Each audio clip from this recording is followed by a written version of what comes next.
What's up YouTube, Jeff back again from SammyGuru.com, and today one of my favorite videos for every flagship smartphone release, and that is the first things to do video with your brand new Galaxy Z Fold 7. This is a very exciting release. A lot of you guys will be getting your phone soon. Since I have an early unit from Samsung, I wanted to make a video talking about all the things that you should do when you get this out of the box. Now I also have a couple other videos that talk about more advanced tutorials, like my beast mode video and amazing things to do with your foldable. So if you guys want to check those out, they will be coming to the channel after this video, so make sure you subscribe to check those out. Now, one thing that you're definitely going to want to do once you get your Z Fold 7 is you're going to want to get a case. And I have a couple of options today from the sponsor of today's video, which is Supcase.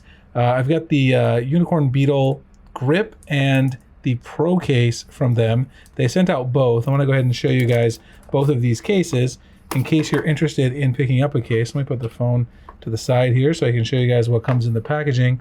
You get their extended warranty card, you get the instruction manual. It's pretty simple to put these cases on. Now this one is the grip case. The really cool thing about both of these is that they come with a 9H plus tempered glass screen protector included in the case, so it's already on the front part. This is how the grip case is going to look on the Galaxy Z Fold 7. Now, one thing that I love about it is it has this genius kickstand mechanism that's built right into the hinge protector. So you can enable this, and then when you unfold the phone, you can either stand it up portrait, or you can stand it up landscape style and watch movies, whatever you want. You guys can see how it looks right there with it extended on the back. That just folds up right there into your hinge protection, and you can see this is how it kind of looks if you have it unfolded like that. On the back, you've got your wireless charging, like I said, camera protection, the ultimate drop protection, plus a built-in screen protector. You're essentially getting two products in one here from Supcase, which definitely makes it worth it. Cutouts on point and everything for your fingerprint sensor, volume rocker, all that kind of good stuff.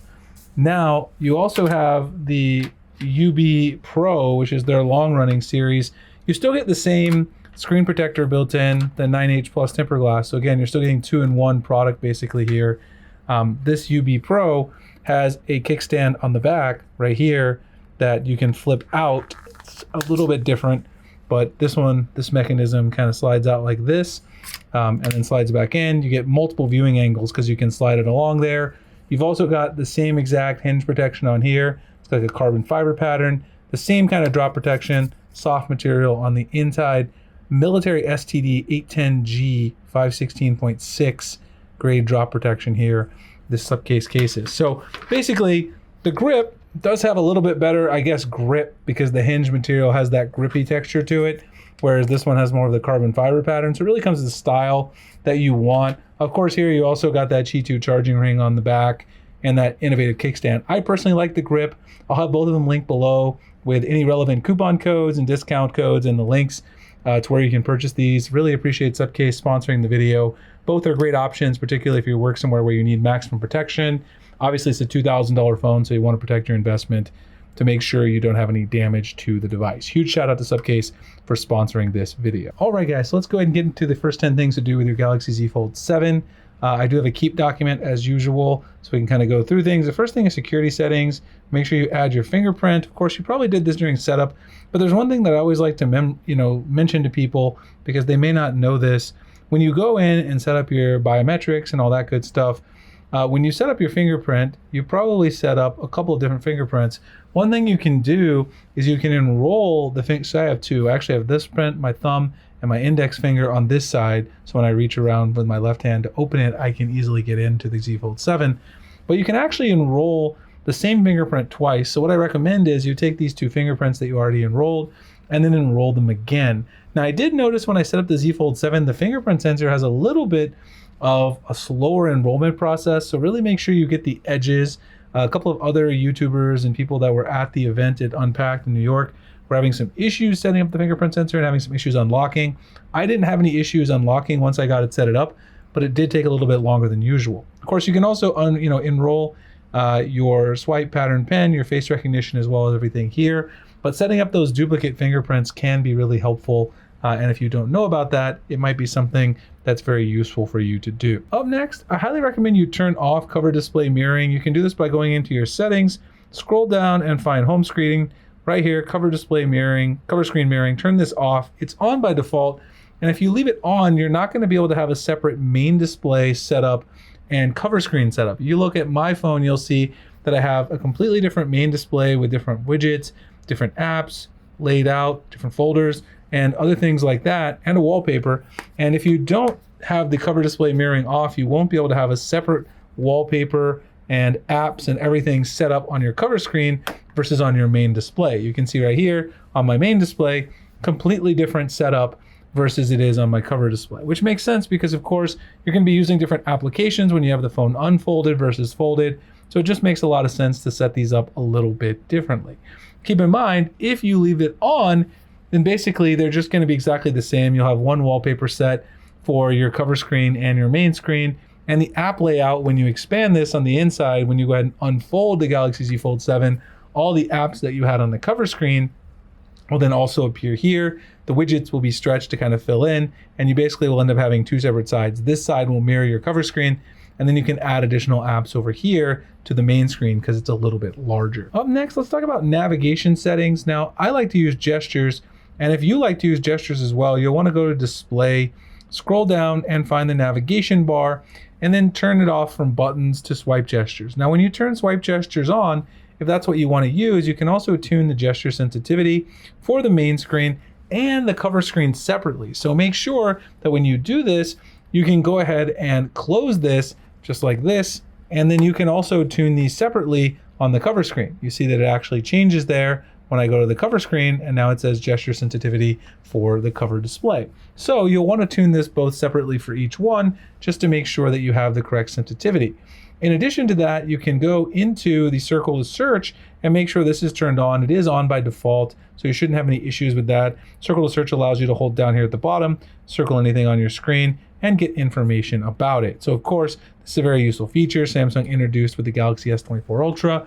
Most people are pretty aware of how this feature works now, but it is probably something you want to turn on and utilize on your device. Up next, I highly recommend changing your app drawer to vertical, which is the alphabetical sorting. So if you go into your app drawer, go to the three dots menu, go to sort, change this from custom to alphabetical. Custom sorts it by the install date, which is kind of confusing in my opinion. And also if you change it to the alphabetical sorting, you now have the vertical app drawer, which I always have preferred. Samsung had an option a long time ago to change it to the vertical app drawer in GoodLock, and that's what I've always used. I think you'll also find it pretty helpful, but at least try it. You can always switch it back to the custom order if you don't like the vertical and alphabetical setting. Getting back into the display settings, there's a couple other things that you'll want to check and change. If you go into advanced features, one thing is make sure you turn on Super HDR. It automatically adjusts the display to show the full range of colors, contrast, and pictures taken with Galaxy devices, enabling HDR. And if you go back to the display settings, there's a couple other things you'll want to do. Make sure you turn on extra brightness so that if you do have auto brightness off, you get that extra brightness boost. Motion to smoothness, have that on adaptive for the most smooth experience. Eye comfort shield, if you read a lot at night, you can turn this on and set up a custom order. So basically this will turn on and off at specific times, perhaps when you're reading in the evening. Screen mode, I like vivid, but you can also turn this to natural to get more muted and natural colors. Samsung displays tend to have very poppy colors by default. Font style, you can change the font. Also have a bold style there if you want. You can download additional fonts from the Galaxy Store as well. The aspect ratio, you can kind of see the different defaults that you can have for each app. You probably want to have this set to full screen for all apps.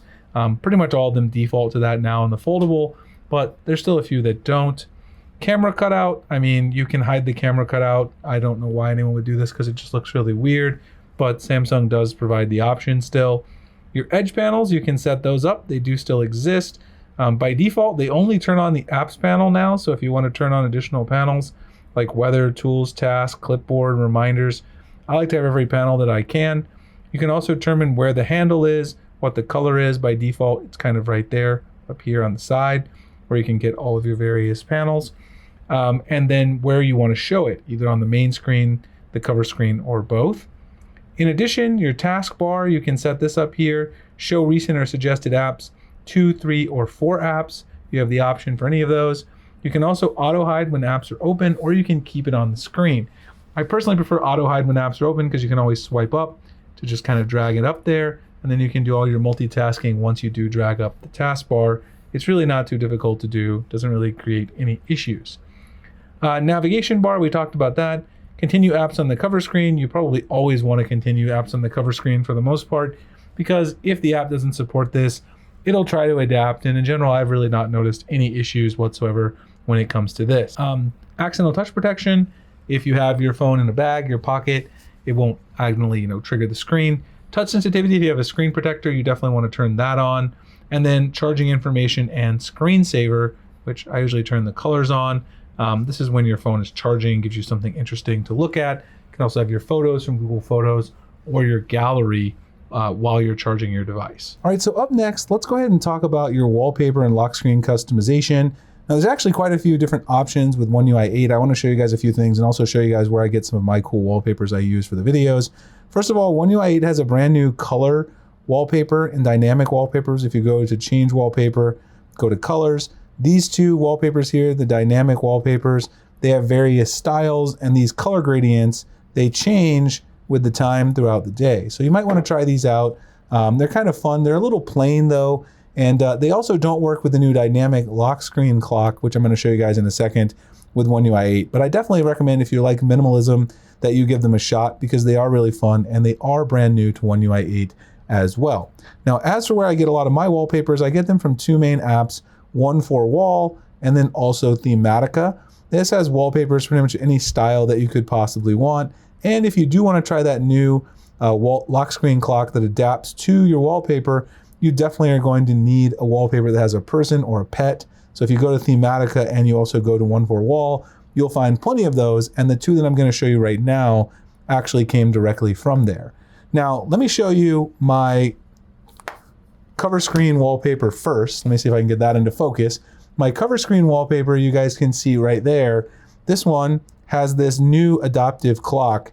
You can see how when I do the AOD, the clock expands and then it also contours to the person's face. Now, a couple of tips here. This is supposed to work with any wallpaper that has a person or pet that's a clear focused subject that's separate from the background. But in my experience, it doesn't really work perfectly with every single wallpaper out there. It only works if you take a wallpaper of a person and then use one of the effects, which you can use when you do your lock screen edit. That's down here. You guys can see I actually applied the star frame, sorry, it's right here, frames. I applied the star frame to this photo that I got from One for Wall. Now, once I do that, you can see this lady's clearly in focus, and then you can apply this adaptive lock screen clock, which you can see it'll shift the digits up or down based on where I kind of move it relative to the subject of the wallpaper, which is very cool. And then you get that cool animation. You do need to choose a style that is one of these first two styles, and then you need to choose the second option here, which is the lock screen animation clock, the one that adapts to the photo, and then you'll get this cool effect. So like I said, the really cool thing is when you go to AOD and then you go back, it stretches the clock down to contour and kind of zooms the photo in and out. Now, on the main screen, take a quick look at what I've got there. You guys can see the wallpaper I have here. You'll notice that if I go to the lock screen and try to edit this, this animation clock actually does not work. You see how it shows the animation, but when I actually try to drag it, it doesn't work. So if you want to get this to work properly, what you're going to have to do is you're going to have to modify this wallpaper and use the frame like I showed you earlier. So you're going to go there, go down here to frame, use something like the heart, the circle, whatever you like. Here's the heart. Let's try the heart. If we do that, now when I go back to the lock screen, now that I've done this cool frame, I'll now be able to apply, you can actually see it's already starting to work there. I'll now be able to apply this adaptive lock screen clock. So if I tap on it, and now if I move this around, even if I make it larger, you'll notice how this clock kind of contours to the dog. And now I can set this so that it will do the same thing. When I double tap, go to the AOD and go back to the dog. And it also can use the new erase background feature as well. If you use the frame to separate everything out, then this automatically becomes available. If you go into lock screen and AOD, always on display, the erase background option will be there. Now, if you don't use the frame Even if you have a pet or a person, I've noticed that it will not allow you to use the erase background option as well. In addition to this new adaptive clock that stretches to fit the photo will not work. So this is a valuable tip. I spent a lot of time playing with this when I was making this video. I actually made the first half of the video. I wanted to do this section and I was struggling to get it to work with various wallpapers. So I did quite a bit of research to kind of figure out what was going on there. Anyway, it's a very cool new feature. I love it. Let me know if you guys try it and if you enjoy the new adaptive lock screen clock. Up next, let's talk about the Now Brief. So the Now Brief has gotten more useful here with One UI 8. If you go into Galaxy AI, it also is finally on something other than the S25 series after launching earlier this year. If you go to content to include, there's now a lot more content you can include, including travel, events and tasks, digital well-being, so you can get information about your screen on time, communication, moments, gallery stories, traffic updates, parking spot reminders, news, smart homes, music and podcasts, text messages, battery alerts for your Galaxy Ring and your Galaxy Buds and Galaxy Watch, and YouTube long-form content. You also have the ability now to read your Now Brief. So if you go in here, you also get medication reminders from Samsung Health. So you can have it read the Now Brief to you up here with this option. Pause it, stop it. So if you don't have time to read your Now Brief manually, you can have it read to you while you're doing other tasks. So definitely make sure you set up your Now Brief fully. You also have the option inside of Galaxy AI, which I showed briefly a second ago, to expand the Now Brief without unlocking when you see it at the bottom on the Now bar on the lock screen. So that's definitely something you'll want to decide if you want that on or off, whether you want people to be able to view your Now Brief without unlocking the device, or if you want that security as well. Turn on or off your other Galaxy AI call assist and call captions. So if we go into settings here, you can see on the Foldable, you also have a different layout for your settings menu. But if you go over here, you'll see the settings, and there is a new feature here, which is call captions. You do need to turn the call captions on. This will show what each person says on the screen during calls. It can be useful when you're having a loud environment, things like that. Make sure you also set up your other things like Bixby Text Call, choose the voice and your quick responses. That's been there for a while, but still very useful. And all your other Galaxy AI features, if you go in here and just kind of go through them, you can make sure that everything is turned on appropriately. And also if you want to have some of these things work on device, then you can turn that on so it's processing it on device. But you do need to go through and turn on some features like Note Assist, Transcript Assist to decide if you want to auto-transcribe your voice recordings automatically, not have to worry about doing it on a case-by-case basis. Browsing Assist from inside of the Galaxy browser, so if you want to use your Samsung Internet browser instead of Chrome. Photo Assist, you also need to turn that on as well, manually. Generative Edit. Drawing Assist, you have to turn that on as well, manually. You've got Audio Eraser, which will automatically show up when it's needed. Photo Ambient Wallpaper, which if you want to use that, it's been around for a while. Now Breathe, and of course Health Assist, which is on by default. Now you can also turn on Process Data Only on Device for a little extra security and privacy, but of course keep in mind this will also sometimes slow down some tasks, and some other features may not necessarily be fully available if you choose this option. Up next, let's talk about motions and gestures and customizing the side button. Now this is if you go into settings and go to advanced features.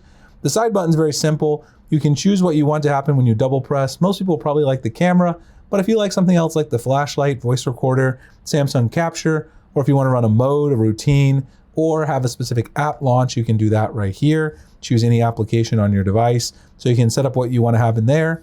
And also, if you don't want Gemini when you long press, you can also set that to Bixby or the power off menu. In fact, if you go into settings here, if you do in fact have ChatGPT on your phone, you'll also be able to set this to ChatGPT to be your main AI assistant instead of Gemini. So that's something you can do if you're interested in that. Next, inside of advanced features, if you go to motions and gestures, you can turn on which of these things you want. I always have double tap the turn on screen, turn off screen enabled. These other things are nice. I definitely love the palm swipe to capture screenshot, something I've used many times. Just go left to right, kind of hard to do behind the, let's see if we can do it, why not? There we go. There's a screenshot right there, captured just by using your palm. I always love that feature on Samsung devices. Lift to wake is something I don't like because I feel like it ends up draining my battery throughout the day since I'm picking up the phone fairly often. But you can decide if you want that. And also palm touch to turn off screen is an option as well. That's another one that I particularly don't use very much myself. You may want to change your app grid and add new widgets. So You can see I've added some of the new One UI 7 widgets. I have the brand new One UI 7 weather widget here. Make sure you go in there and use your precise location if you want good weather data, of course.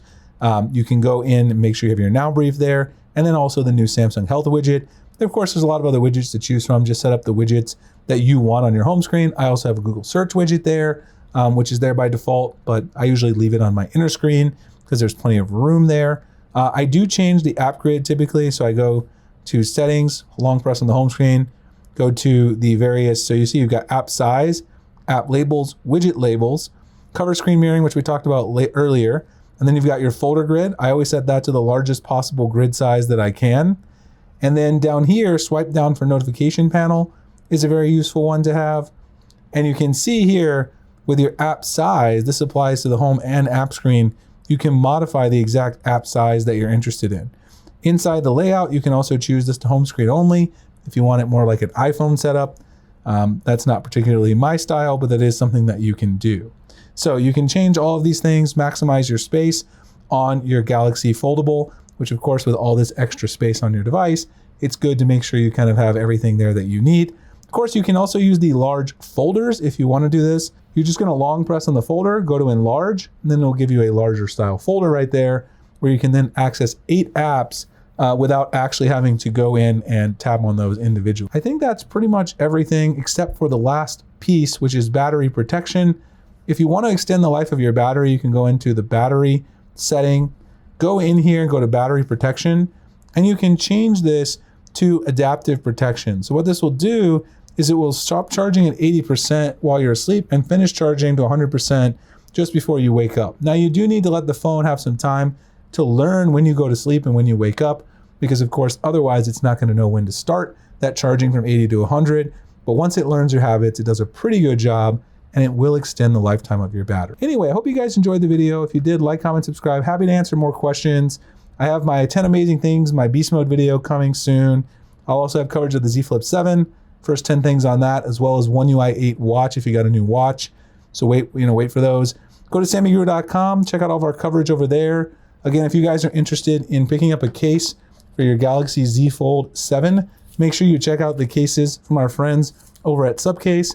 You've got the UB Pro in addition to the UB Grip, and here they are together right there. 2 amazingly protective cases with integrated kickstands. You've also got the wireless charging ring right there on this one. Amazing protection for your camera and hinge and everything about your Z Fold 7. Definitely appreciate them sponsoring this video. Appreciate you guys checking it out, and I'll see you in the next one. Thanks so much for watching.